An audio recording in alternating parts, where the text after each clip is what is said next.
that done. So yeah, I'm grateful for that. But, speaking honestly, I know that I do not have it all together. I was just telling my daughter the other day, I feel like I'm spinning plates and some have fallen.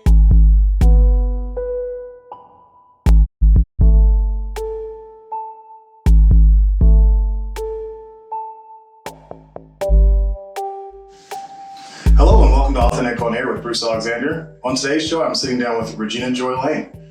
Wife, mother, successful entrepreneur, and community enthusiast. I'm excited to see where this conversation goes today. But first, today's reflection. As you build or integrate anything new into your life, what role does authenticity play in your implementation? For example, I have started a new workout regimen, and it was important for me to scale way back from previous programs I've done because they were motivated by fear and shame, and they were very hard for me to sustain. I know what I want for my fitness plan now because I know how to honor myself better.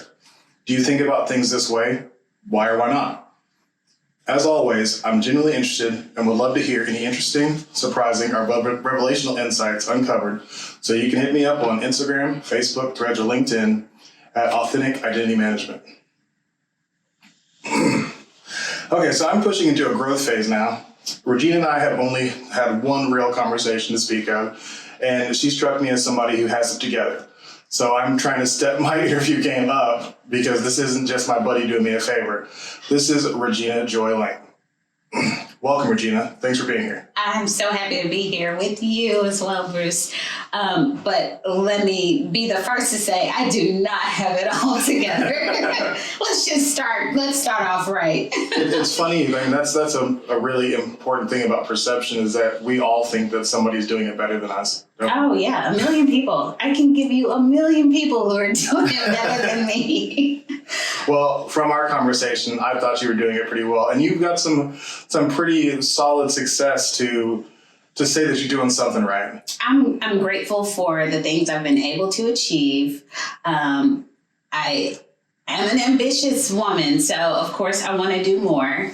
But yeah, I think I can look back and say, okay, I was able to get that done. I did that. Or, I was able to achieve that. And I am grateful. So I'm not one of those people that is like, sort of this fake humility all the time, right. Like, oh no, I don't know how it was. No, I worked my tail off to get that done. So yeah, I'm grateful for that. But, speaking honestly, I know that I do not have it all together. I was just telling my daughter the other day, I feel like I'm spinning plates and some have fallen, some are wobbly. I'm trying to figure out where I can get more plates. But I've never felt like, oh, all the plates are spinning at the same time. Look at me. Like I've never felt like that. Do you think you would find comfort if all the plates were spinning? No, what is that? I've heard this Brene Brown quote where joy is like the scariest feeling, which consequently is my name, right? Joy. But when I'm watching this, she says it's the scariest feeling because when people feel joy, they're like looking over their shoulder, like, when is it all going to fall apart? Now, I thought that was interesting to hear, but I wouldn't say that I ascribe to that train of thought. Joy is my middle name. I do find a lot of joy in life. It's been a mental and a mantra for me from birth. A funny story that my dad named me Joy before he even knew I was a girl. Oh, really? Yes, because I danced around in my mother's room. I'm still dancing to this day. But I am one that I'm always going to be looking for silver lining. I'm always going to be trying to find the positives in some of the ugliest situations. And that's a gift I realize that most people don't have. And I thrive off of that. So joy has been a superpower for me. But yeah, definitely, I could see how having all the plates spinning at the same time would be a joyful moment. That would be like the ultimate pinnacle of joy for me. I have yet to experience that. So there's something to something to work towards. I have a bit of a theory about people thriving in chaos that I do want to chase down. But first, let's get a little bit more backstory with you. Mm-hmm. If you don't mind telling our listeners who exactly you are, what you're currently doing with your time, and why you think you're here today. Those are all three heavy questions. So let's, who am I? I'm Regina, daughter of Willie and Helen. Both my parents are from the country, so we always joke about living in the city. I grew up in Greenwood, which is just in the shadow of downtown Tulsa, on sacred ground. So I'm grateful for that, but we always had a very country life and lifestyle in the middle of the city. We had a full-fledged vegetable garden. So I'm a bit city, a bit country. I'm number 9 of 10 kids. So wow. Yeah. So I know how to adjust. And I'm a wife. I'm wife to Adam Lane. This is my second marriage, so I think that is a story in and of itself. But I'm so grateful and happy to be married to Adam. I have 3 children from a previous marriage, so I'm a mother, all girls. I've been a mother to 2 international students. And there are a lot of my kids' friends that call me mom. Even I worked at a school for a time, and some of them even call me mom. So I guess you could definitely call me a mother. But I'm also ambitious. I have dreams and things that I want to do, places I want to go, people that I want to meet. So I'm constantly on the go. I'm learning in this season of my life the value of rest and restoration and pausing. And let's see, who am I? What you currently up to? What am I currently up to? Goodness. So I am currently up to running my own consulting gig. So it's Regina Joy Consulting, and I consult on DEI and women's issues. I also teach workshops, do some keynote speaking, as well as curriculum that I can license out, and also running a podcast. So it should be launching officially in this month. So I'm really excited about that. Before you go too far, for our audience who doesn't know what DEI is, would you explain that to them? Yes, DEI is an acronym for diversity, equity, and inclusion. I really specialize in creating inclusive workplaces. So that is my passion, and I get to do it every day, and I'm very grateful for that. Just helping people get along, work better together so that everyone can feel safe and valued and heard in the workplace. And the podcast is Woman Every Day, which is a podcast that specializes in highlighting women who are mothering, who are ambitious, and who are also navigating relationships while trying to juggle, being a parent as well. So I think it takes a special kind of person to do what we do, because we don't do it all well, but we're still able to accomplish great things. So that's what I'm up to now. And I think what brings me here today is hopefully in our conversation that you saw something authentic in me. I definitely saw authenticity in you. And I'm hoping that you're curious to learn more, just as I am curious to learn more about you. So I'm excited to be here on this. You answered that question so thoroughly. You win that question so far. I win. Yay. I love winning. Gold star. So you talked about, the DEI. Is there a reason why that's especially close to your heart? It is. I grew up in a family that was very diverse. I have both my parents were married before they got married. I have two brothers that are biracial. And then the spectrum of our family in general is very diverse. I mean, I had a brother who was married to a Pakistani woman.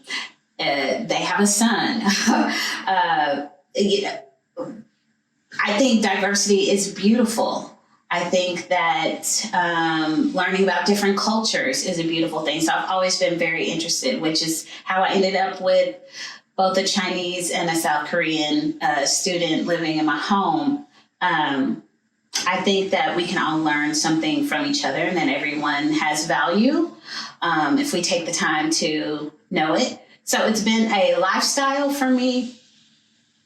Excuse me. And now that, when you look at the spectrum of the workplace and we spend so much time at work, right? Much more than, say, our parents or especially our grandparents. Work takes up a lot of who we are. And I think for a long time, we were not allowed to bring our full selves to work. Mm-hmm. And I think that sort of takes away from who we are to have to put on a different face for work. Now, up until, the last 40 years, the workplace has been predominantly white, and there are obviously still many places that are predominantly white. But when you are not white and you're going into a workplace, it could be very hostile, uncomfortable. It can cause stress and anxiety for a lot of different reasons. Sometimes that's intentional by some of the people in the workplace to create an environment where you don't feel comfortable and you leave. But I think we all know that's illegal. And then there are some people who do things unintentionally, either through implicit bias or just other ways that we have about us that we're not completely aware of. So for those people who want to create a place for everyone to feel comfortable, which, by the way, diverse workplaces have greater productivity. They increase the bottom line.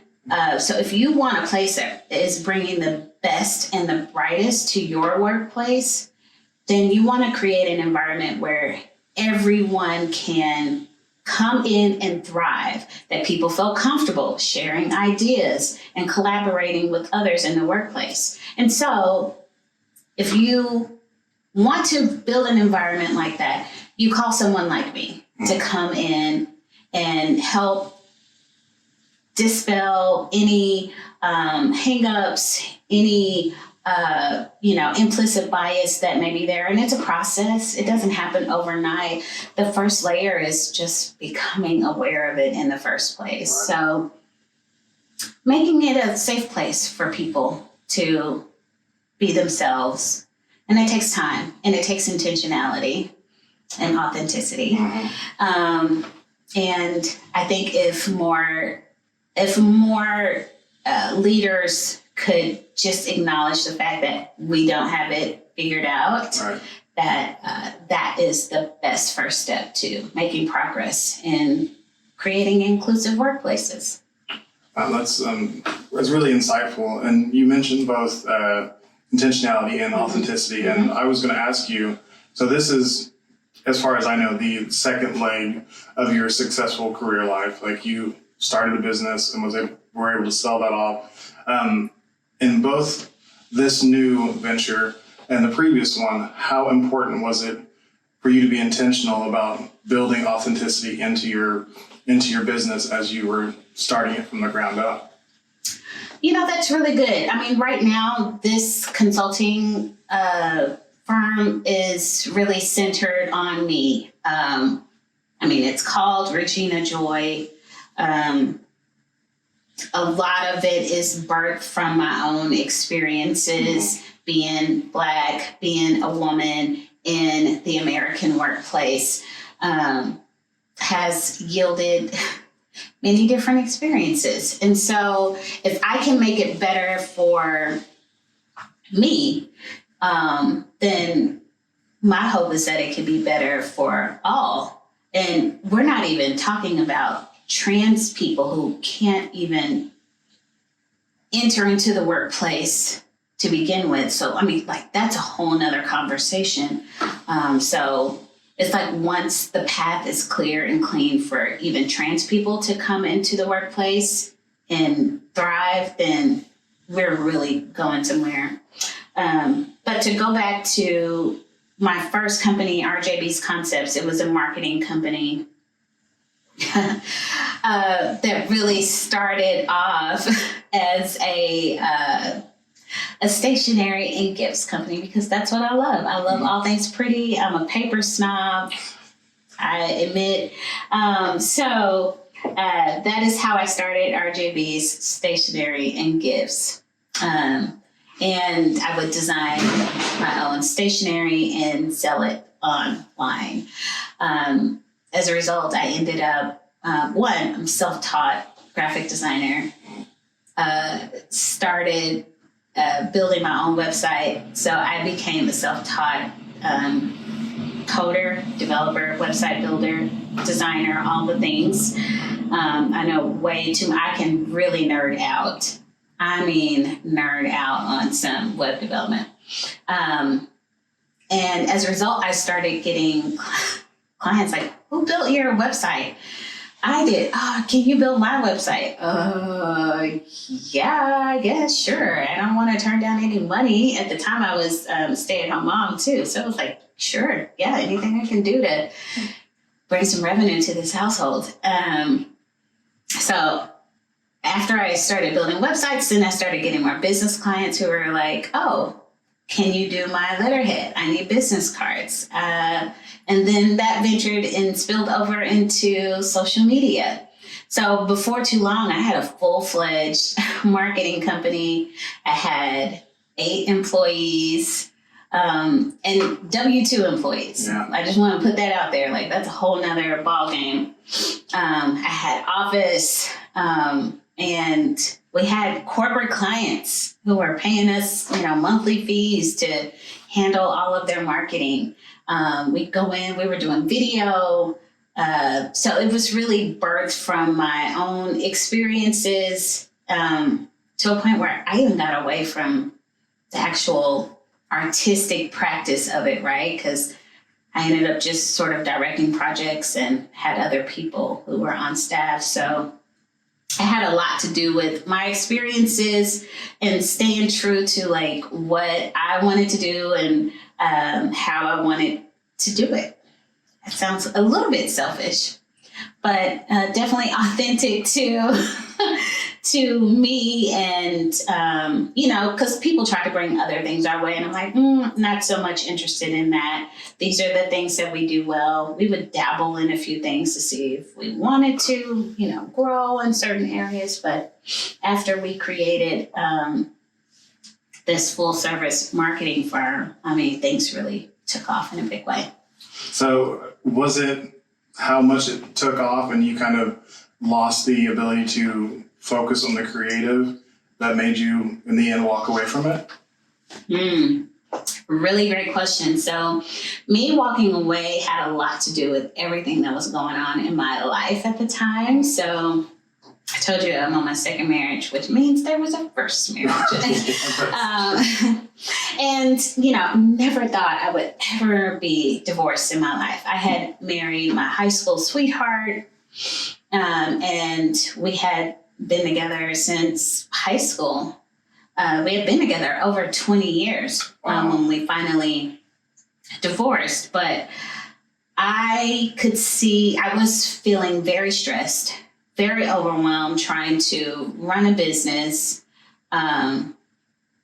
take care of my employees. My marriage was falling apart.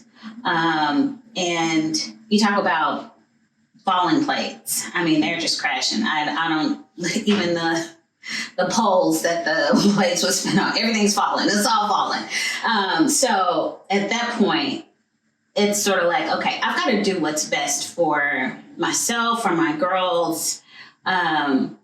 Something's got to give. And it's not going to be me. And it's not going to be them. Like, that I know for sure. So, like, all this other stuff can get out of the way. So when it came to the business, I said, you know what? I can't. I just had to have a very honest conversation with myself. I would rather give up this business so that I have more capacity to focus on. At that time, when I gave it up, I was trying to, like, can this marriage work? Can it not? Like, so focus on my marriage, focus on my kids, and focus on my own freaking mental health and peace. Like, good Lord, that was a very, very stressful time.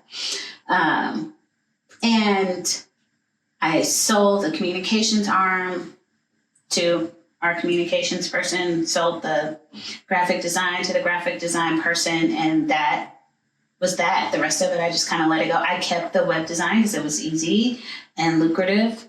And so I kept that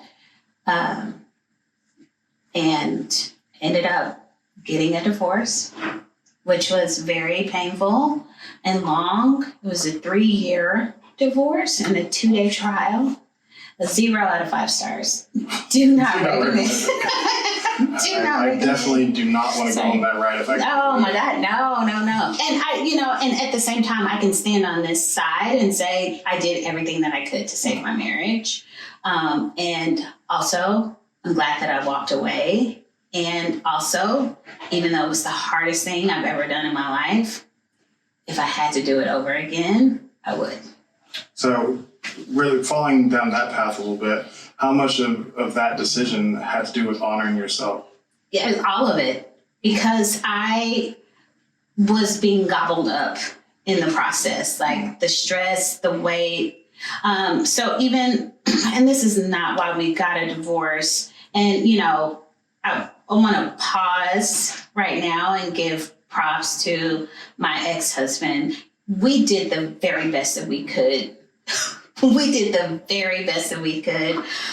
It just didn't work out for a number of reasons.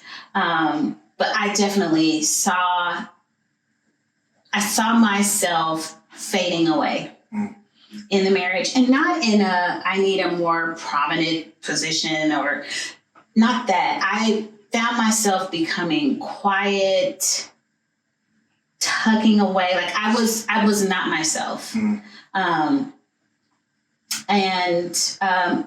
We were not kind to one another. And we went to counseling. We tried to do everything that we could to save it, but it got to a point where he was going to live his life the way he wanted to live it.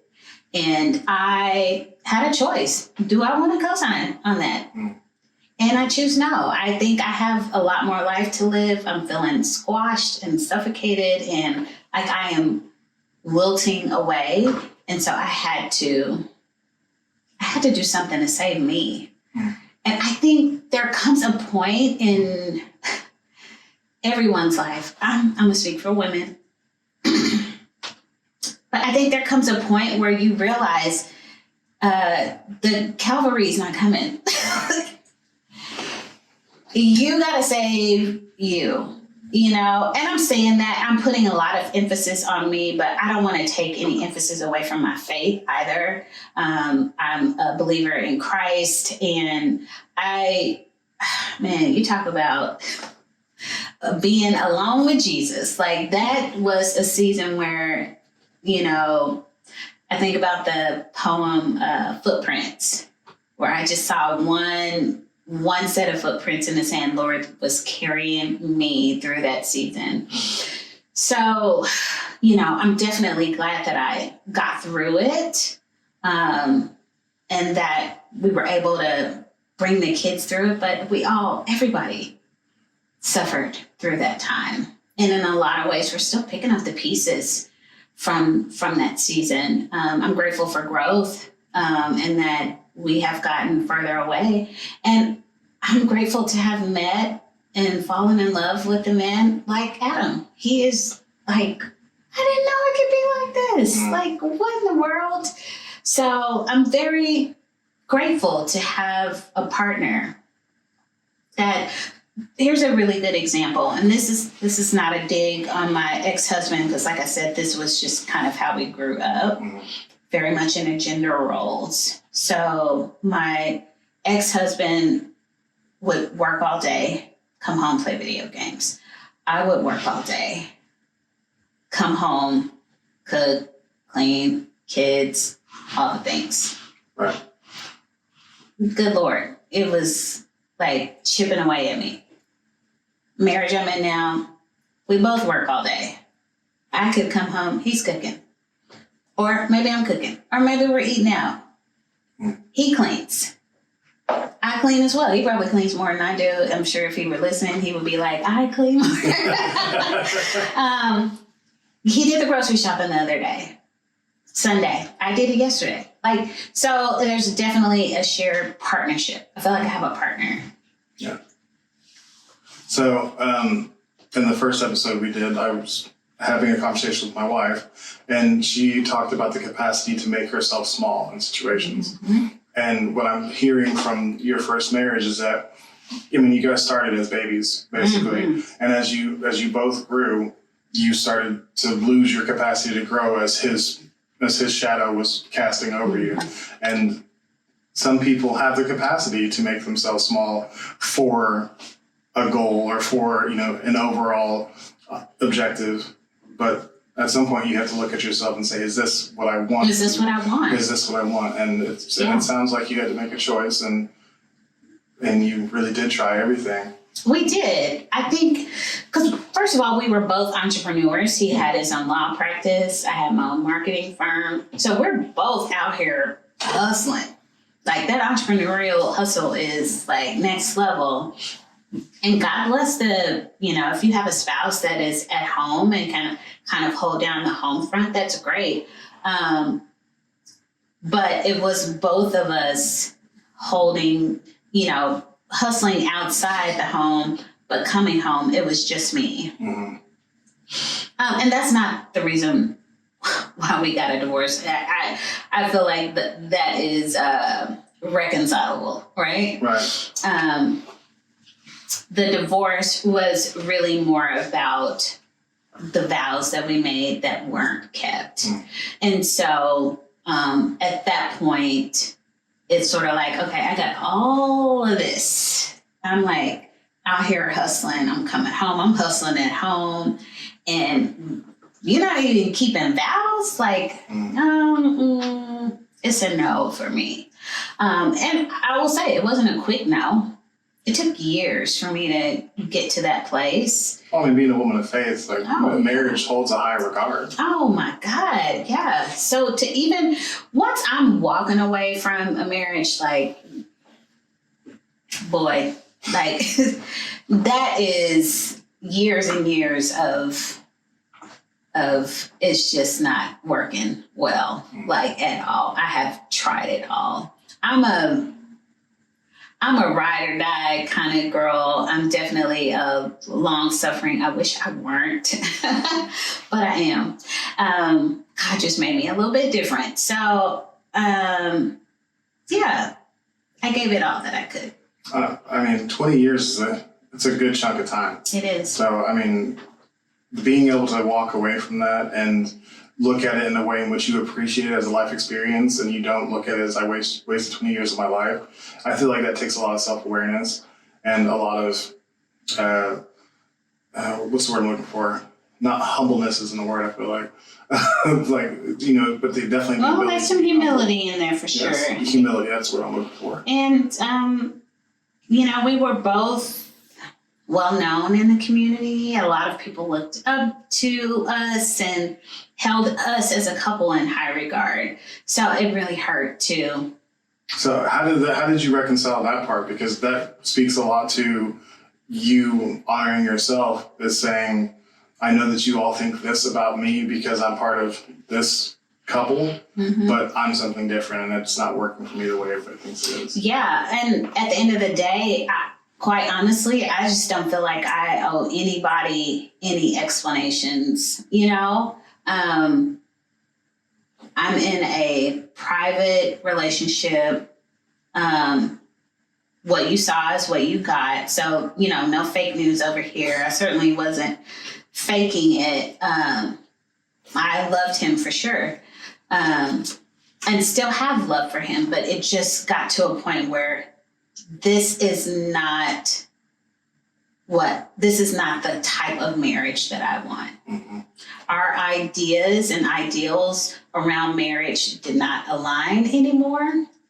And so I made my split. And anybody that has a thought or saw me in one way and then was shocked, God bless you. I'm not going to lose any sleep over what you thought. I kid you not. People came to me in tears when they would hear the news. They're crying. I'm like, I have cried all my tears. Like, I'll just rub you on your back and, God bless you. I'm so sorry that you're hurt by this. But it was a good choice for me. I will say this. I think it's important. We've come a long way, my ex-husband and I. So much so that he'll find this funny. On Sunday, he came to my home and installed a new Wi-Fi network. Like, he went to the store to go shopping for us, my husband and I, and then came and installed it. It was a full circle moment. Wow. So we've come a long way. We can chat about the girls, make jokes, and have a good time. So, and I know you can't speak completely for him, but do you think that your separation was something that led to a lot of personal growth for him as well? Oh, for both of us, for sure. Yeah.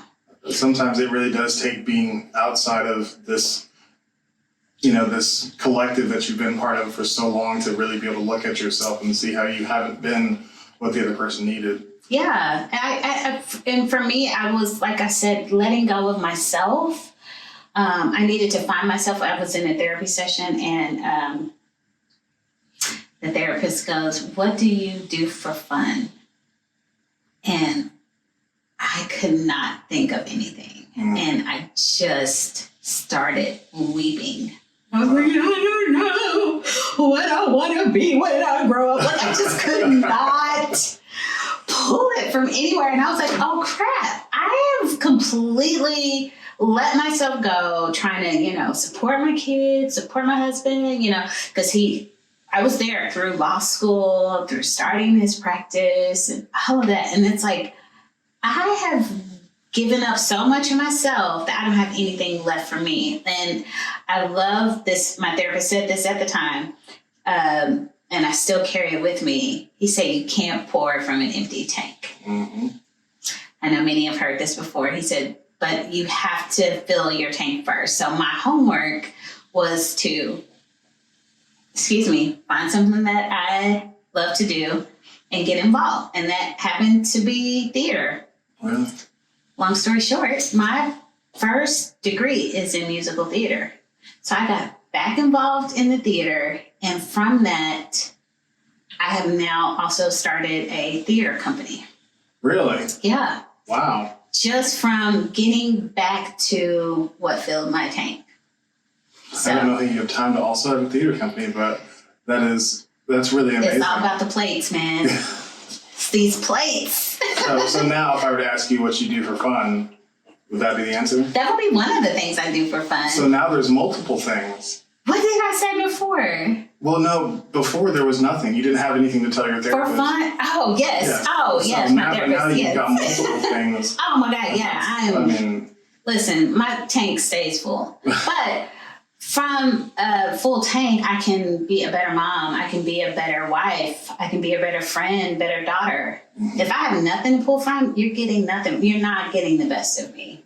Yeah. So, yeah, I keep my tank full. I love good food. I love nature. Like, that was something that I found during going through the separation and divorce. Like, I didn't know nature was healing for me. So, going out to the lake, taking walks, watching the sunset, listening to the water lap against the shore, like birds, all of that. I had no clue. Hiking was never on my radar. And now your girl loves a good hike. Your girl loves a good hike. Okay. So I had no idea that was in me. But as I started to explore, trying to keep my tank full, now I know all of these things that I love to do. Like, so I take it as my duty as the host of this show to really highlight moments and people who are doing the thing I want to see people live their life as. And for like one of them is enjoying it. Yeah. Like, so hearing you talk about like that you didn't know that you enjoyed nature so much, you know. Yeah, this whole situation right here, I'm loving it. That's why you just catch me out here like, yeah. I took this over for my wife. I can even take, you know, this is her space that she shared with me because I might fight you for this. well, I don't take it over all the time. Record, I take it over, and I actually write in here sometimes now. But she can come sit across from me if she wants to hang out, and it's been nice. We, sometimes we sit here and it's like we're having a podcast because we're just having discussions, and it's really opened us up. Because usually I was back in the office, which is when the doors close, like kind of let me work, focusing on stuff. And I've also pivoted what I'm working on to where it's much more open to being conversive all the time. Because I need to be a better conversationalist to be a good podcast host. Yeah. So I'm like, yeah, come on, let's talk. Let's just practice. Yeah. Let me listen better. But yeah, you've done many of the things that I would prescribe to people who are listening to the show, which is kind of take stock of your life. Are you doing what you want? What are you willing to sacrifice to get, your goals? Like you looked at all those things and then you had the courage to actually take those leaps and leave a 20-year-long marriage. Scary. Which I don't want that for anybody. Right. Unless it's what you need. Right. But some people it's what you need. Yeah. And for you, then that moment, that's what you needed. So it's like, I really love to hear that you were able to have that courage to do that, and then look at you now. So you were the perfect example of honoring yourself and then getting to see the benefits of it, and you're living such a fulfilled life now. Yeah, absolutely. And I'm grateful. I can look back and I can say, man, I have learned so much along the way about myself, about what it means to be a wife, what it means to be a mom. I would love to think of myself as someone who is like keenly aware in the moment, but there are some lessons that you just don't get until well after the fact. And you look back and it's like, the dots start connecting for you. And you just have to be so, for me, I'll speak for myself, I'm just so grateful for the lessons. I'm still learning, still evolving as a human. And I want to be better. I want to be a better wife to Adam. I want to be a better mother to my kids. I want to be a better steward of what's been entrusted to me, be it work, business, clients, friends, family. So there's growth. There's growth, there's room to grow, and there's much to learn. So how important do you think growth is to being authentic? I think growth is essential to authenticity. Because if you're being real, there are seasons, every day, where you're like, you know what? I don't have all of the knowledge for this thing. Let's take running a podcast. I want to be a podcast host. I want to do it well. I want it to be popular. I want to share these incredible stories of my interviewees. If I'm being authentic, I am, one, acknowledging this desire that I have, while at the same time also acknowledging the fact that, I don't know, I'm not an expert in this. I'm starting off. And so if I am acknowledging the fact that there are things that I need to learn, and I'm willing to just get started, growth will come. Absolutely. So, and as you grow, of course, you're learning more. You're falling or failing forward, as they like to say. And you're willing to stand in the place of a student, which I think is very humbling to say, how do you do this? Or why do you do it this way? To learn, watch your YouTube videos, ask questions, and be okay. I think about Issa Rae. I love Issa Rae. If you're not familiar with who she is, she's an actress. She was just in the Barbie movie. She was the chocolate Barbie. Okay. But I've been working with Issa Rae since The Misadventures of Awkward Black Girl on YouTube. Season 1, episode 2. Wow. I was there. Go way back. Way back. Like this, we're talking, it had to be over 10 years ago. Because The Misadventures of Awkward Black Girl, she filmed that with her camera. And it's not the cameras we have on our phones now. Right. And I'm saying camera with her phone, but not the cameras that we have on our phone now. So it was really bad quality. And she was doing this herself. She wrote the script. She was filming it with her phone. And she produced this show. And it was so good. It was so funny. And each episode, I think it's probably about episode 7, season 1, where it's like, oh, we got some new cameras here. Right. We got some lighting. Like, it was grainy.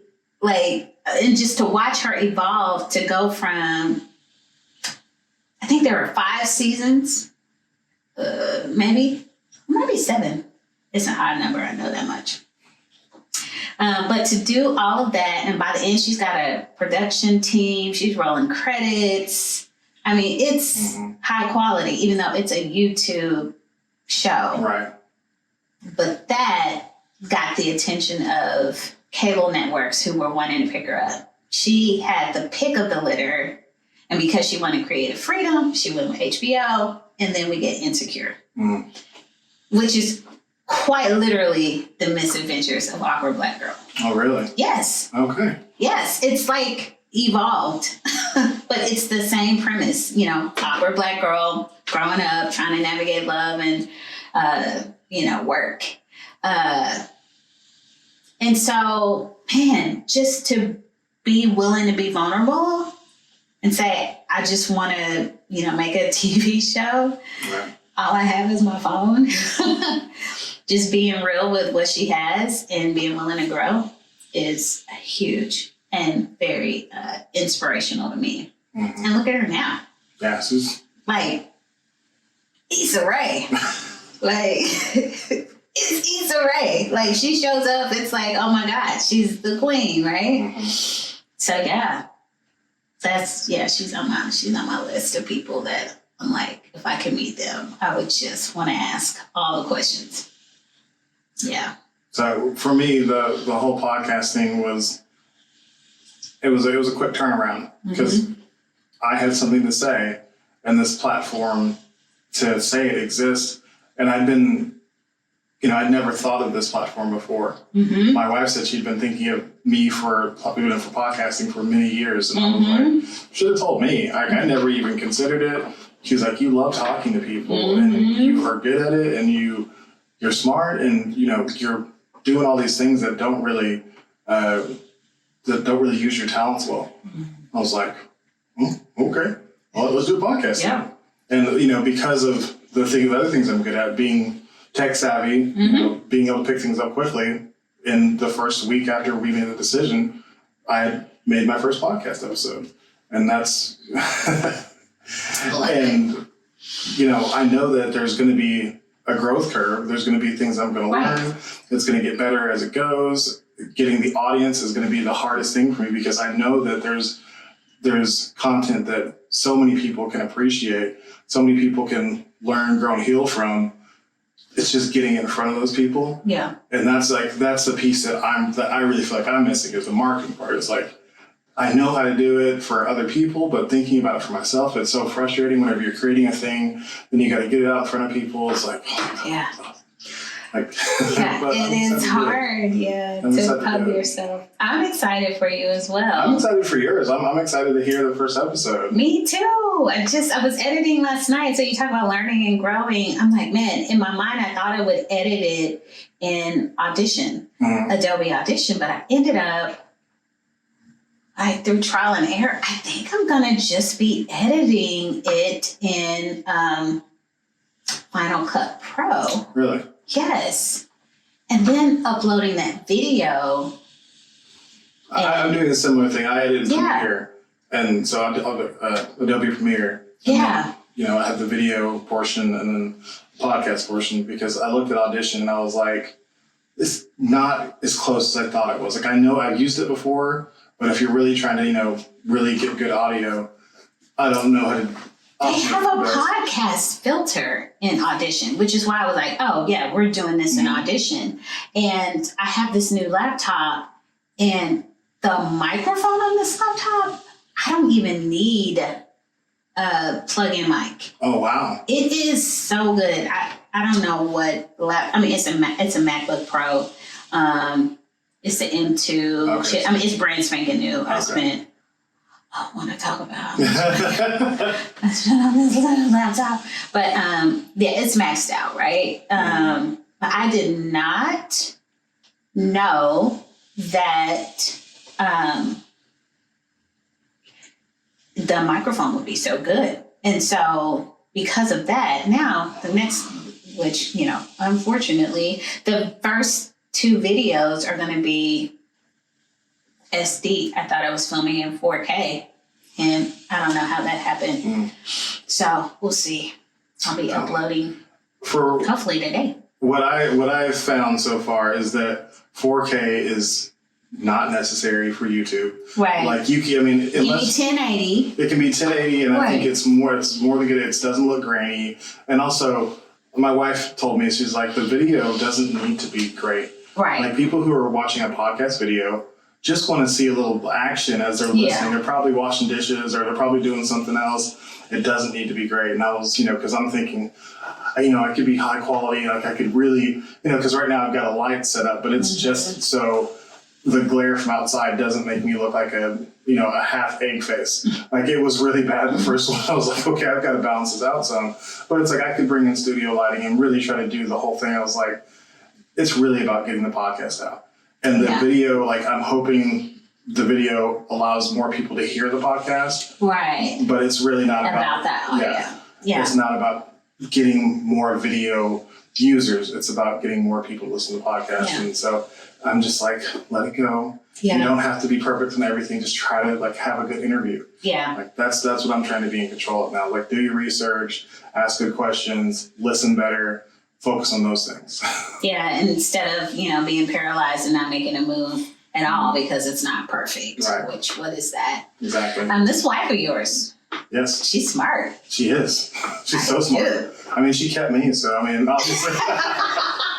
There it is. That's probably her dumbest move, is that she did not. Not at all. She had a chance, You are good people. Only because she made me that way. She had to stay through a lot. She had, very patient. And I've talked a little bit about my story, but when we first met, I was falling apart. Yeah. I was version.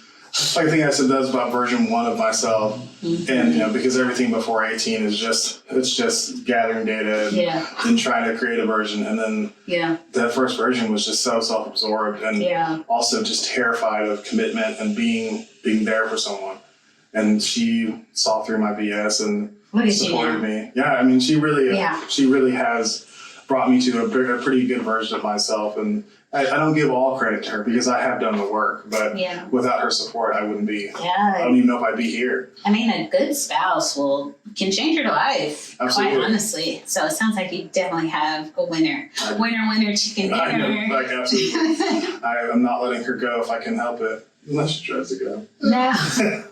At that point, you need to beg, and that's okay. Yes, I will beg. I'm not above it. Yeah. I don't know what I am by myself. I do know what I am by myself, unfortunately, and it's not great. So now I think, I've learned and grown enough to where I could survive a life of my own, but I just know that I wouldn't be nearly as happy as I am with my partner. Yeah. That's, What's that line? Jack Nicholson, I want to say it's as good as it gets. And he says, you make me want to be a better man. Oh, yeah. And I love that line. When you meet someone that like, man, you make me want to be a better person. Adam's like that for me. That's so good. He makes me want to be a better woman. That's so good. And that's, I think that's having something that makes you want to improve upon yourself is really important in life. Yeah. And it's not going to be another person for everybody, but I hope that people out there are trying to find that thing that makes them want to elevate themselves, whether it's your kids or your spouse or your dog or your career or whatever. Yeah. If there's something that That's good. is driving you to be a better version of yourself, because when we just stay stagnant, then what are we even doing here? That's, for me, the whole process of our transitory life is to try to get better. Yeah. Try to win at being yourself. Is like, am I the best version I could be? Not yet. Let's keep trying to improve. That's good. I like that. It's a great conversation so far. We're winning this conversation. Yay, winning again. So, has there ever been a time during this, since your first marriage, as you've started to really lean into yourself and appreciate who you are, that it didn't pay off for you, where you kind of came into static because you were willing to lean into yourself? Excuse me. That's a really interesting question. And I'm going to be a little quick in responding. I'm sure, given some more thought, it may change, but I am just a firm believer that all things are working together for my good, like all the things. And so, have I made mistakes? Absolutely. If I could go back and do some things over again, would I do it differently? Absolutely, for sure. And yet, it took going through those things to learn the lessons that I gleaned from that. Case in point, I am in a life crisis. And that's not true. I have just come to the realization that something that I believe so strongly in, if I could go back and do it over again, I would. Okay, so I won't be cryptic. Thank you. I know. I was just trying to set it up, So, man, through counseling and therapy and tears, if I could go back and do it again, I would not have spanked my children. And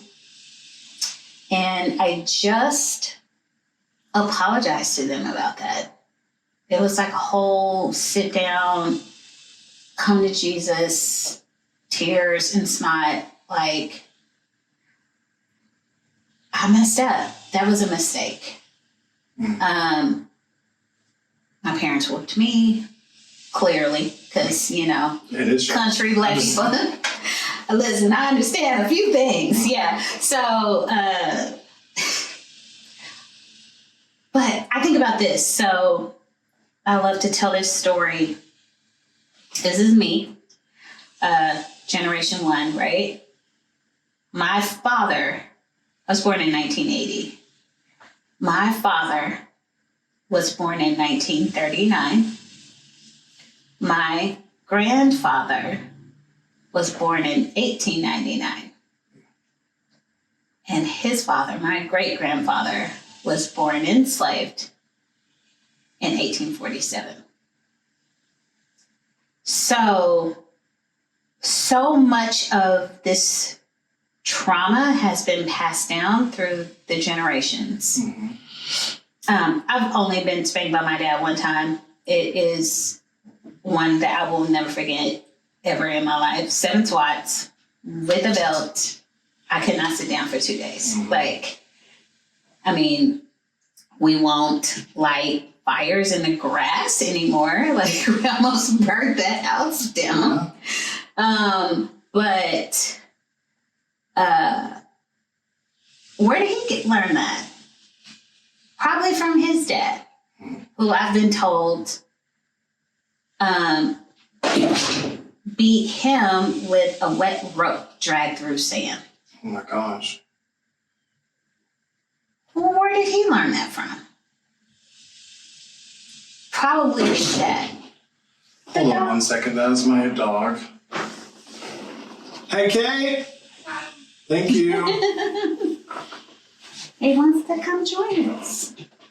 He did, and I would let him if he wouldn't then turn around in 2 minutes and do the same thing trying to get out. Oh. And that's what's so frustrating is he wants somewhere and then he gets there and he's like, okay, I want out now. Precious.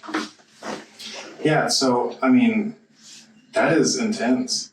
Right. And so, did I, spank my kids in the same manner? No.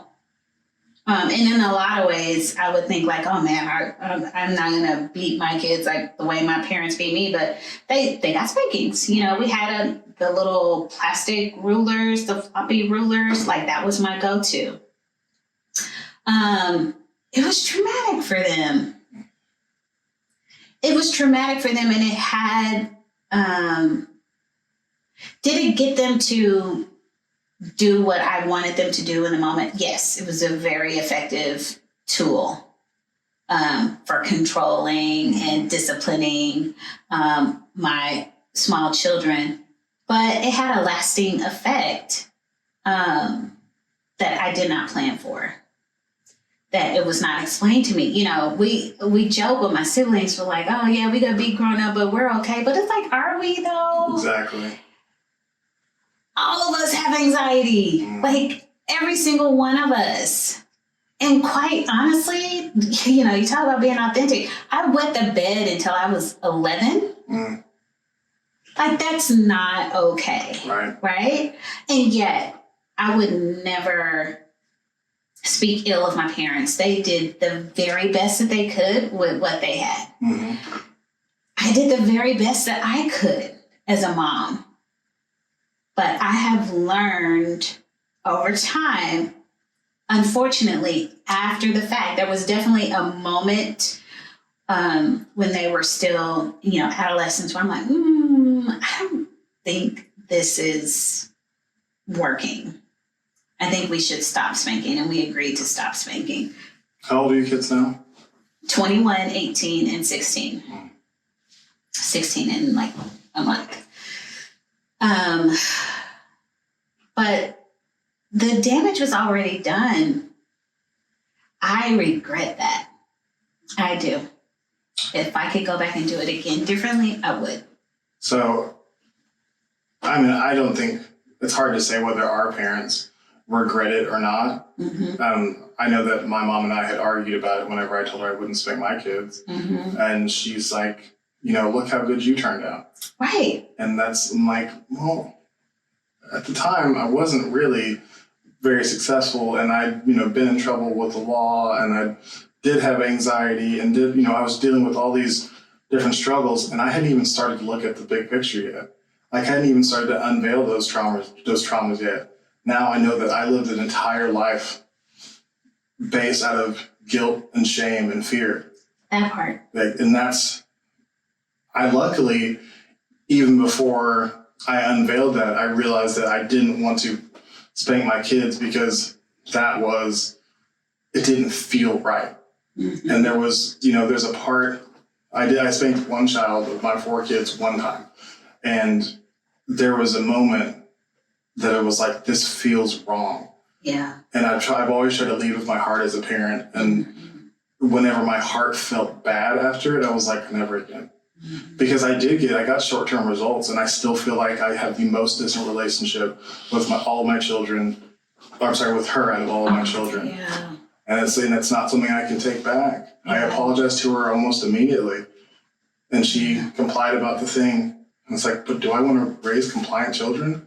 That part. It's like, that's not on my list of qualities traits. That you want to instill. Yeah. It's like compliance. Oh. And so that feels icky. Yeah, and it's taken me a while to get there, and I'm sure there's more to unravel. And it's just like I told the girls, like, even though I'm apologizing here and now, this may come in layers for you. So if you have questions or you need to unpack something or say something, like, I'm here. this is just the start of a conversation, an acknowledgement that I messed up. I got that wrong. And I want to take responsibility for it, and whatever I need to do to help heal some of that. Like, I'm here, I'm available. It's crushing. I mean, I'm talking to you very normally right now, but like, this has been like a crushing realization for me. It's a heart hurt, like big time. Yeah. Derek and I touched briefly in our one of our episodes, about being authentic in parenthood, and how, he sits down with his kids every year at their birthday and says, hey, this is my first time parenting an X-year-old, or a middle child X-year-old, or whatever, and like really kind of downloads with them and gets their intake. And I'm like, man, that's so wise. Yeah. And that authenticity, like, that you're showing right now, is like having that conversation of apologizing, saying I messed up. I didn't have that with my mom. No, and we'll never. I mean, she could say it now, and it's like, it's definitely too late now. Like, you've had all the books about parenting still available to you for the last 30 years, and you've never said I'm sorry for. Yeah. You said, well, that was your fault because, and blame me for so much, and we don't actually talk right now. So that's a hard thing, but to me, my mother has been toxic. Yeah. To my brother, my mother has been toxic. Yeah. And so that's something we've had to deal with and separate ourselves from, because we couldn't, I can't speak for my brother. For me, I couldn't heal and parent my kids properly with her involved and making me still feel less than in my own life. And that was hard. That was such a difficult thing to do, was to just not pick up the phone anymore, not try. Yeah. But I believe that's a big part of authenticity, is not saying I'll cut anybody off who doesn't appreciate me, but saying whenever this person starts to make me feel small in my life, maybe it's time, maybe this season is over. Yeah. And that's real. And sometimes it's people you love. Yeah. And, I take my mom, she's sweet as apple pie. I mean, sweet. People love my mom. A lot of people call her Mama Helen. Like, she is everybody's mama. And she was always so kind, jovial, full of life. But boy, oh boy, when it's time to get a whooping, it was like flip the script. She's somebody different, And I was talking to my sister about this. We will never get an apology from our parents. They're very old school. My dad loves to say this. I've never been wrong. And even when I'm wrong, I'm right. He says it as a joke, but like, it's indicative of an entire culture and generation. Bruh. Like, my dad's the same way. Yeah, he's 84. You're not about to tell him anything new. Oh my gosh, my dad. He knows all the things. He's still in his 60s, but he definitely, he's softened considerably with the grandkids, same. and I'm really happy for that. Yes. But if I bring up anything from our child, he's like, no. Yeah. No. I will never again. I'm like, Dad, you did X, Y. No, I've never. I'm like, so I'm crazy. Okay. Okay, Daddy. Like, love them. Yeah. Love them. And like I said, I believe in my heart of hearts, they did the very best that they could with what they had. I just want as much as I can leave the generational trauma. Like, it should not carry forward. And I feel like I'm in a mad dash to heal the hurts that I've already carried over. I mean, but you're like, I love the fact that you're trying, because your kids have not had kids yet. So it's like, you've taken the opportunity before they've started to pass it on to at least acknowledge it and apologize and try to heal. Like that, I mean, that's all you can do. But it's a lot. It is a lot. Oh, but I'm like, is that all I can do? I'm like, is there more? I'm here for it. I'm here for the journey. The bleeding stops. Like, let's cauterize this thing and like see what we can do to heal the wound. Like, I want to get rid of the scars if I can, if there's time to do that. And I told him, look, I'm not looking for a medal. I'm not looking for a badge. I am bent over here. Like, I am humbled. I am broken. Mm. I want to make this right as much as I can. And I don't know what that looks like. Mm. Like, I don't even know what the journey ahead looks like, but I know that there needs to be an acknowledgement that what you guys experienced was traumatic and it was at my hand. I'm not going to speak for my ex-husband. Like, that's his own journey. Right. I'm saying, from me to you, I am so very sorry. I apologize. And I want to make it right. And I don't expect you to know what that looks like in this moment, but I want you to know that I'm here for that journey. I mean, just being open to it is such a big move. Yeah. Like it really is. And I hope that your children are able to see it and speak to you in a way that, you know, that they feel that you're open to having these conversations, because having those conversations is where the, you know, it may not be the first conversation or the second one. It may be the 10th conversation about it where you actually have a breakthrough. Yeah. But just knowing that you can is a lot of time. I mean, it unlocks a new level of healing just in knowing that it's there. Yeah. So like, I really applaud you for, one, bringing it up and talking about it, because it's a hard thing to accept. Having experienced the shame of, you know, spanking a child and regretting it. It is a shameful thing. It feels bad. And you feel like you betrayed the person who literally you put on this earth and said, trust me, I got you. Yeah. And then you didn't have them. That hurt. That hurts. Yes. Yeah, I'm crying on my own show. Sorry. No, dude, like, literally, I probably said, now stop it, because you're going to get me going, because I'm a weeper. But I literally said something pretty much verbatim to that. You all didn't ask to be brought into this world. Yep. And I did not honor who you were. You are precious. You are a gift. You are a heritage. And I did not handle you with care. But you are now. I'm trying with my whole self. I feel like those moments, they could ripple out into everything that you've done. But by now going back and, you know, and taking responsibility, you're giving them a chance to edit their memories and say, well, mom did care.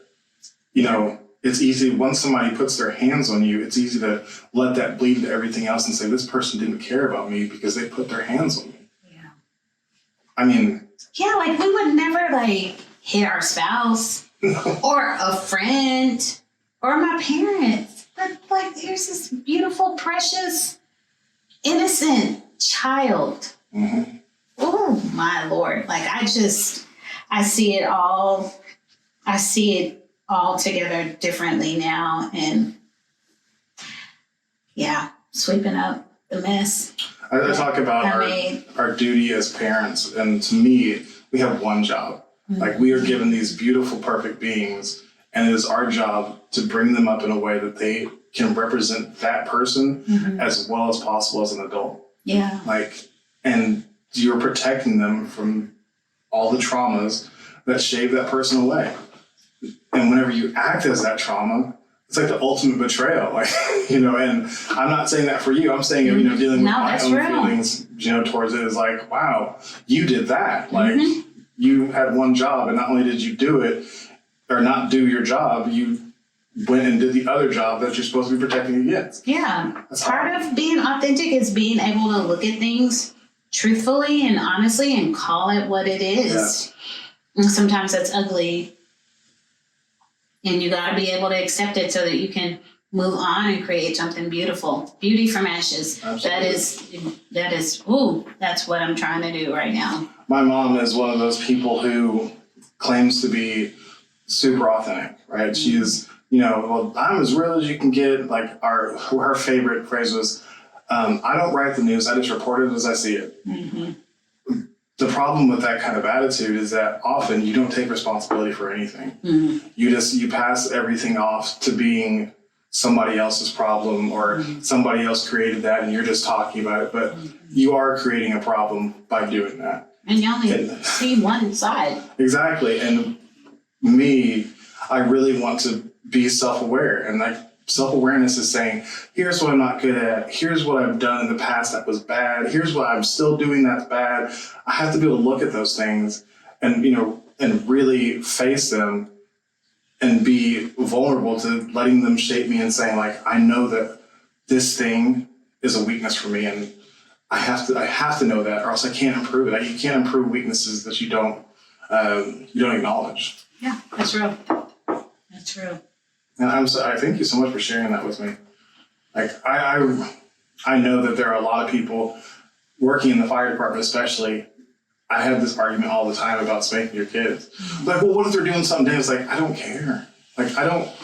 There's a better way, and I might not even know what that is today. And obviously, my kids are way too old too. Yeah, I'm still trying to figure it out. But I know that way it may have created compliance, but I don't want compliance. I don't want obedient children. Mm-hmm. Like, I want resourceful and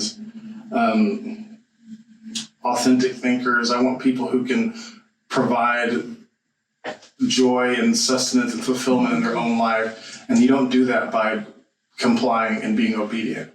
You do it by asking questions and, and figuring things out and strategizing and, really working through problems. Like, none of that was teaching that. Yeah. So if it's not really serving that purpose, then what am I doing? Yeah. So I'm still working on it. Still trying to figure out what you do whenever your kids are not doing what you want them to do. And, we went through a phase where it was like, all right, if your character is going to be weak, we're going to build your body. And so it's like 15 push-ups. You're annoying your sister to no end. That was okay, but it still felt a little punitive, a little too heavy on the shame guilt from their reaction. Yeah. I still believe in it sometimes because I still don't have anything better. Mm-hmm. Like, I wish that there was like some system that somebody figured out. It's like a book on parenting. That'd be great. I read several of them, and they say this is what your kid is. This is how you nurture your child. And whenever things are going wrong, if you just talk to them, it's like, that's not really true. You can talk to them, and they will maybe not do it again. But when a child is doing something that's driving you crazy, you can try to feed them, give them, emotional support, try to figure out if something going wrong with them. But sometimes they're just in a way, and you can't just let it continue because there's other people in the house who are sacrificing themselves for them to be that way. And that's where the parenting books fail for me, is because they almost exist in a vacuum, or it's like there's one kid, and this one kid is making all the other kids suffer. Now, what do I do now? There's probably the book. I just haven't found the book. Yeah, I don't think it's been written yet. No one's cracked the code. I wish they would. I really wish they would. Yeah.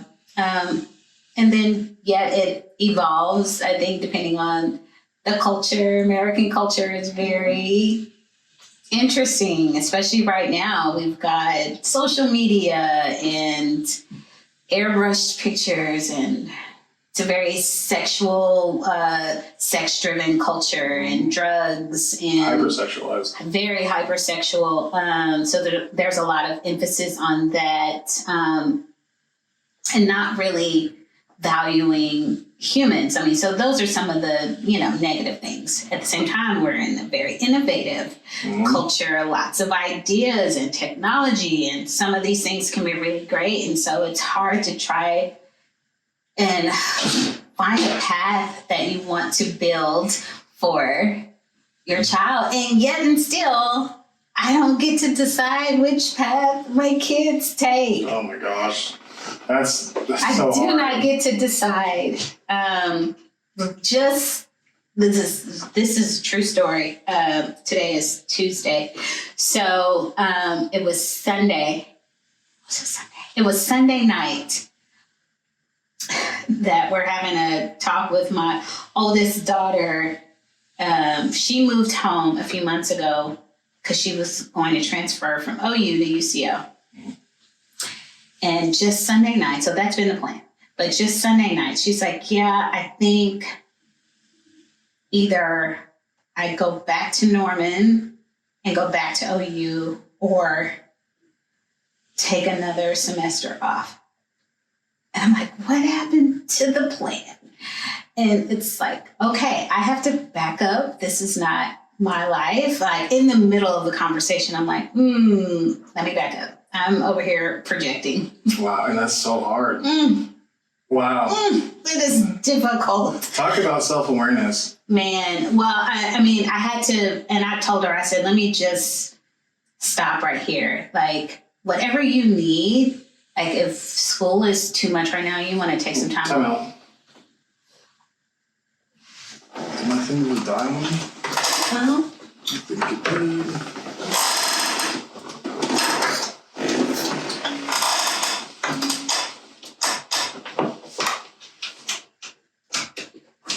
Like I know the other one says charging, but this is the one that charges, which is really funny. Tell that you got this deal from China.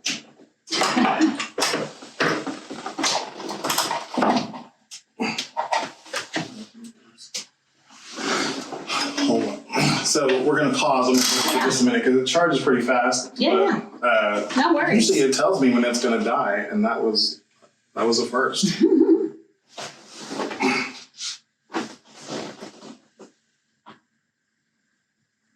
It's frustrating. It's like, it's my advice to you on podcasting is prepare yourself for a new adventure every day. Because something else is going to happen. It's like, I think I avoided everything. Like I charged this, a couple days ago because I hadn't done a podcast, but I don't know how it holds charge. Apparently not super great because I turned it on this morning a little earlier and within 45 minutes it was already telling me needs to charge. I'm like, oh no. So I charged it for 45 minutes and I thought we were good. You're good to go. I'm over here talking a lot though too. I didn't know. Oh no, it's so good. It's so good. Like I was getting ready to, Derek taught me this phrase, you were able to try to land this plane. But I was really enjoying where we were going. And it's, what I love is being open to the conversation going where it needs to go. And that's, especially when you're talking about authenticity and really, kind of bearing your soul a little bit. Oh, it's out there. And the soul is out there. Yes. But I love it. I mean, it's such a good topic. It's such a real topic that I think that a lot of our listeners will be parents. I'm not going to say all because, we had a 22-year-old on here last episode and she is extremely wise, but she's not a parent. Yeah. So she may not get as much value from this, but I think so many people who listen to the show will be parents who might disagree with it. I hope they can still listen and can, just ingest it and sit with it because I was so pro spanking my kids before my oldest was old enough to spank. And my wife was like, no, we're not doing that. Mm-hmm. And I was like, what? That's how I was raised. Look at me. We started at 6 months. And she having a hand in. Oh, no. And, even like the sternness of, don't do that. Like, I don't want to yell at my kids. I'm not going to say I don't want to. Mm-hmm. And so that's hard enough. But I look back on the time when she was, below 1, it's like she didn't know any, but she was literally trying to learn how to navigate the world. And all you can do is guide them. It's like, they're going to learn it either way. They might learn it super fast through you causing them pain, but they're also learning super fast that you caused them pain. And that's not something I want to be associated with. Yeah. Oof, man, it's been hard. I was a blubbery mess talking to my kids. I'm glad I wrote out my thoughts because they probably wouldn't have been able to understand what I was saying. Yeah. You needed subtitles? Right. It was so funny. Sorry, I didn't mean to keep you. As a matter of fact, I was just thinking about that phrase that I shared. Actually, I had the letter with me. I was just thinking about it. realize I had it on me.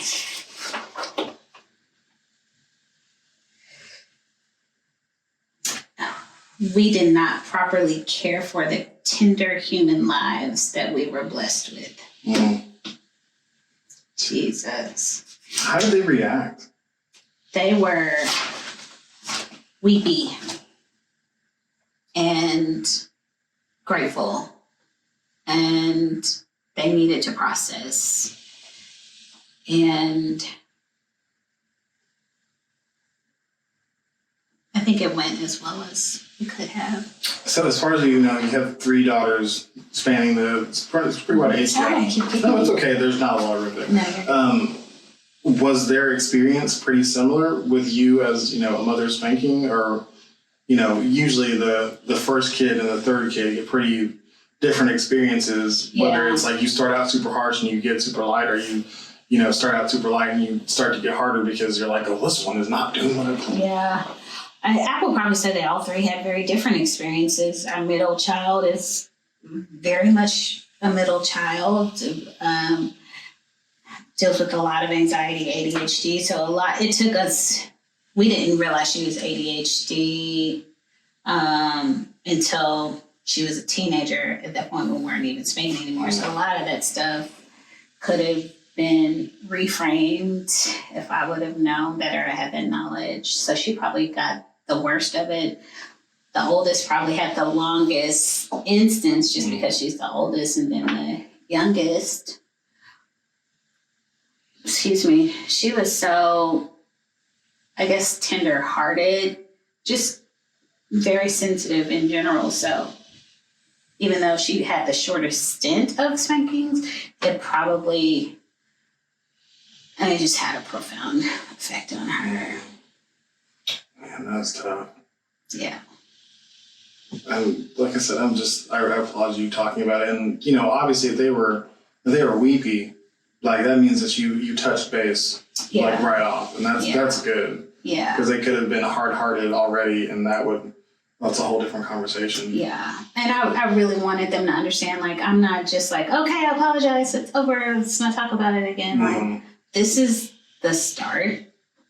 So I'm just opening up the conversation by first acknowledging that's what this is. And so whatever you need moving forward, if you want me to sit in on some of your therapy sessions, whatever that looks like for you, I'm available. That's really good. I hope. I hope. I can't tell the future, but I know that I wish my parents would have acknowledged it for one, but even thinking about them really apologizing and being remorseful. Mm.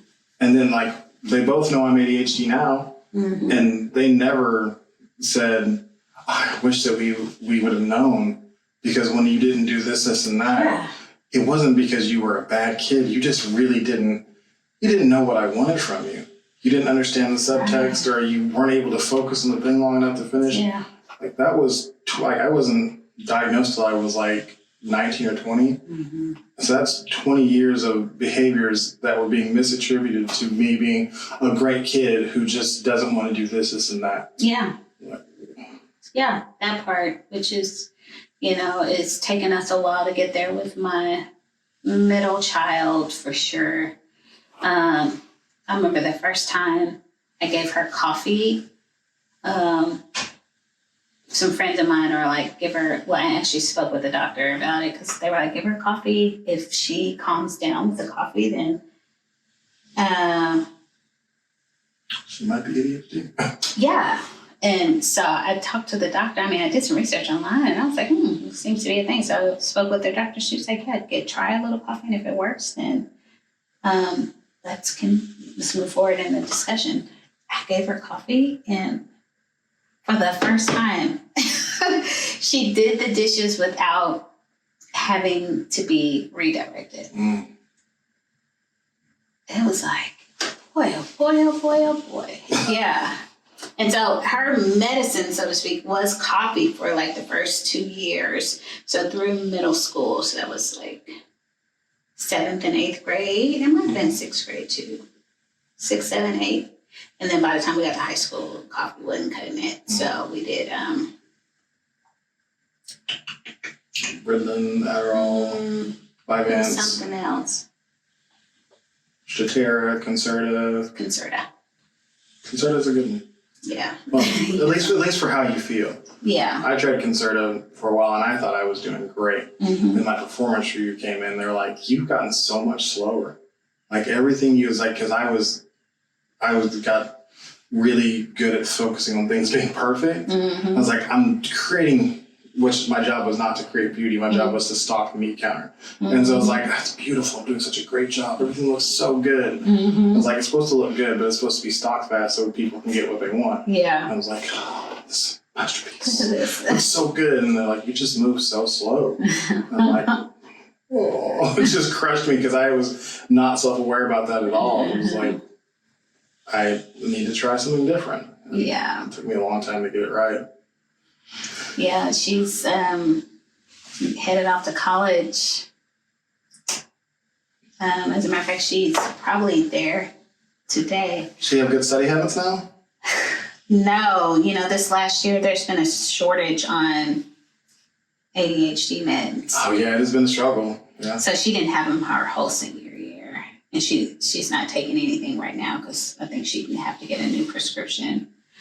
But I'm trying to see where she's at.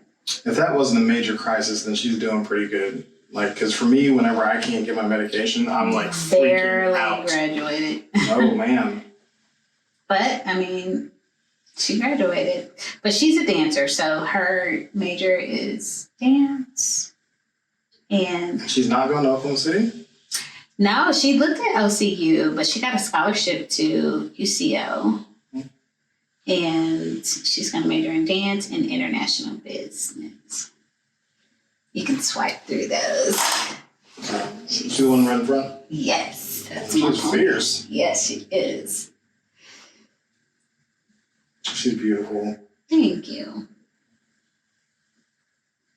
My little love muffin. She looks like you. She's the only one that. She's the only one that does? The rest of them look like they're done. Okay, I think it should be charged enough to pick back up.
Okay, so we can pick back up now.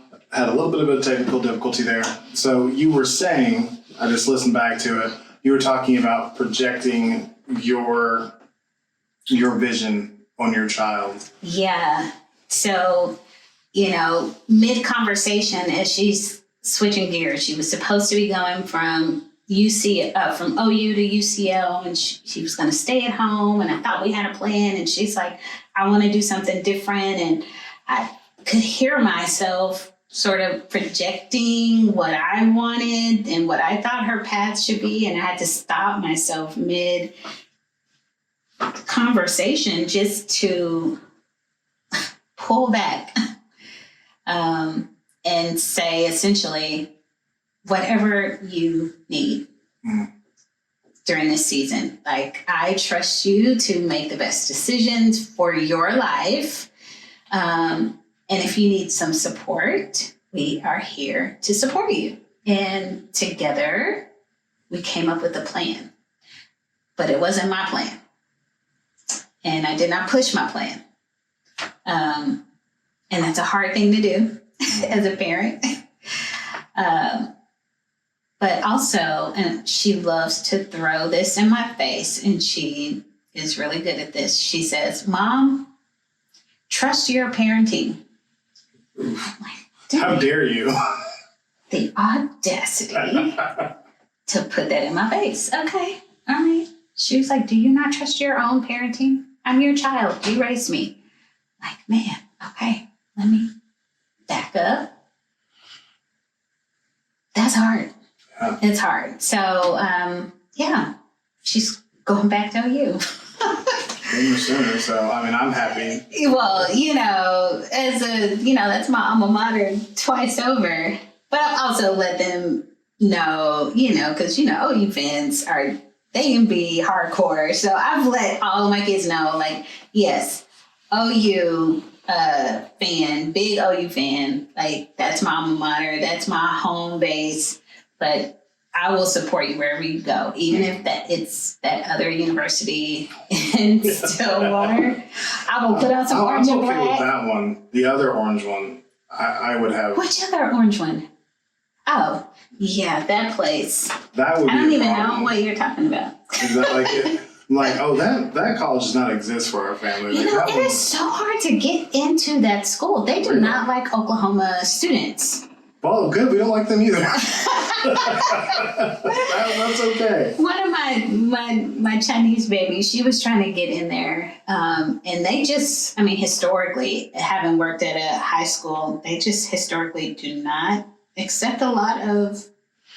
It's hard to get in anyway, even as a Texas resident, but they don't accept a lot of outsiders. Just interesting. And to this day, I don't know anybody personally that graduated from there. I can say I have the pleasure of not knowing anybody personally either, because we might fight. So, talking about giving space for your daughter to honor herself. I mean, that, for one, it's a big self-aware move. But where do we start to separate authenticity from ourself into someone we created? It's really easy to slip into dreaming through our children. Yeah. I've done it myself, and it was a hard thing to break whenever they went the other way. Yeah, letting go is hard. I think if I had practiced it along the way, I would probably be better prepared for having a 21-year-old and an 18-year-old. But I get to learn from my mistakes and practice on the 16-year-old. And she is in a space where she's starting to make her own decisions. And this is a safe place to do it, right? It's a safe age. She still is at home and has the safety net of 3 parents who are, here to support you along the way. And so starting to let her make some decisions on her own. And some of those things I'm like, I can see the consequences coming from that, but okay, I'm gonna let you do that. And some of them I think I know, but I really don't. Right. And then there are some things that just surprise me in the best way. Like, I'm learning things about her. She's learning things about herself. And I'm learning new ways of doing things by watching her. Once again, learning and growing. So I think at a certain point, you just have to start letting go. Kind kind of 16 is a good age. I mean, I'm sure some people would argue before. I'm new to this, not true to this. But then, especially this college area is a good space for them to learn and grow and fall and get back up and learn from those mistakes and hopefully grow and fly from there. Absolutely. And I want to echo that sentiment because I went into college having had my life run for me. Mm-hmm. All the decisions were out of my hands. I was not like an extremely controlled child because I did what I was supposed to do. Like I made good grades. I was, taking part in all the school activities, was in extracurriculars. So there wasn't a whole lot of like, no, you can't do that. Mm-hmm. But I didn't make the decision to do any of that myself. Oh, I was just shepherded from thing to thing by my mom or my dad or my stepdad. Like they told me, hey, here's the things you're doing. And I just was okay. And I got to college and that void was massive. And instead of learning to just step up and do it myself, I let people who were they didn't have my best interest at heart at all start making decisions for me because I was so used to not being in control of the wheel. And I got into trouble. I got kicked out of OU. I went to jail. I did a lot of things that weren't true to myself because I just let other people make the decisions because I had no practice doing it. Mm-hmm. So that's something I want to try to avoid for my children is that power void of somebody controlling your life. I want them to be in control of their lives from early on, but also feel like they have guidance that they can trust and they can still come back to. Yeah. I don't want them to be afraid to pick up the phone and call me. That's one of the biggest things I got from my own childhood is that I don't remember a time that I was ever in trouble that I didn't fear calling my parents. Mm-hmm. It wasn't like my dad could help me with this. Yeah. I was like, man, I have to call my dad and tell him about this. And there was all these other thoughts that were never like, he could help me figure this out. And that's what I want to be for my kids is my dad will help me figure this out. Yeah. That's good. That's the goal. And it's not a bad one. I don't know where I'm at. Definitely my kids have called me in the time of trouble. I don't know that they've called me every time. Right. And I've shared with them, like, I don't have to be that trusted adult in your life. I want to be, but at the end of the day, I just want you to have one. Mm-hmm. I remember telling my oldest, like, your only counsel can't be yourself or your friends. Right. Like, that's it. Like, it's a small sample. Diversify, baby girl. Yeah. You got to diversify just so you can, see things from different perspectives, but get some trusted adults in your life. And I think she definitely has some. I'm jealous. Like, it's like you say that and I can see how that's really good advice. I'm like, I want to be that person. Don't call somebody else. Oh, like, of course. Call me, please. Please let me be the person. Yeah, I definitely want to be that person. And sometimes I am.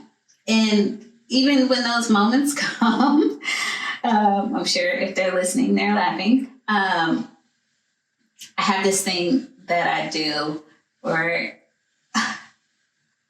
they're like, Mom, prepare yourself. And I'm like, okay, great, give me a moment. And it's like, all right, I'm ready, Yeah.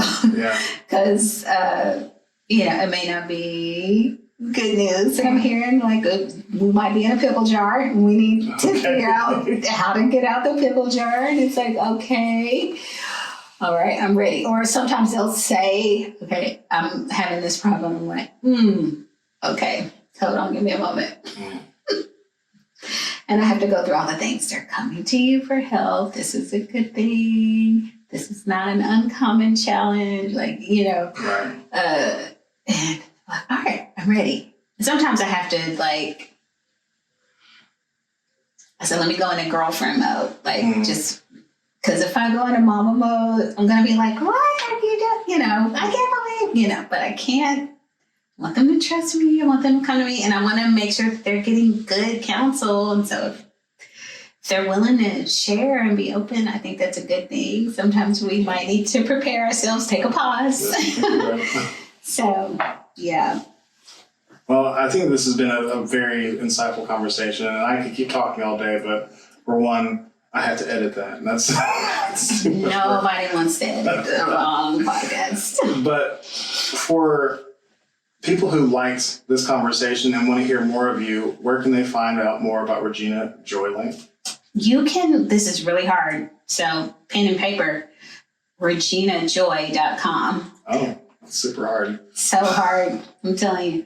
But reginajoy.com. Everything's there. Social medias, services provided, newsletter, all the things. Excellent. And you've got your podcast coming? Podcast, yes. So we're looking for that to debut second week of August. And right now we'll have new episodes every 2 weeks until I get my feet under me. That was quick. Yes.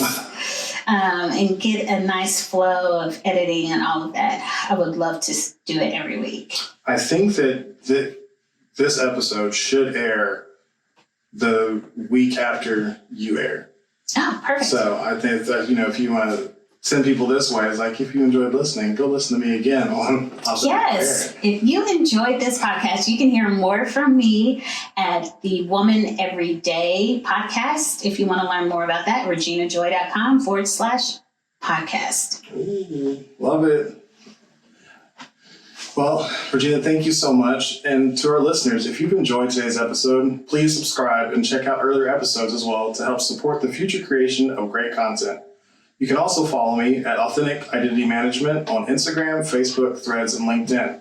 Our YouTube channel is Authentic Bruce on YouTube. That's all one word. We will have the full conversation from today up there, unfiltered, uncut. So you can see all of our little snafus. By our, I mean mine. And finally, if you are struggling to show up as yourself in your content, your brand, or your life, I would love to help you. Authentic Identity Management does brand coaching to help you align yourself with the identity you want to share with the world. It's exhausting to live someone else's life. Live authentically and access the potential that belongs only to you. You can contact me on social or email me at bruce@authenticidentitymanagement.com for a free 30-minute consultation.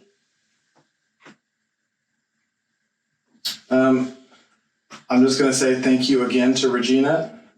I really enjoyed this conversation. I told my wife the other day, I'm going to have to stop saying this at some point, but that was a really good conversation. I feel like every week it gets better and better. She's like, that's a good thing. And I was like, I think so, but I feel like I'm just sullying the conversation I had before by saying this one was so good.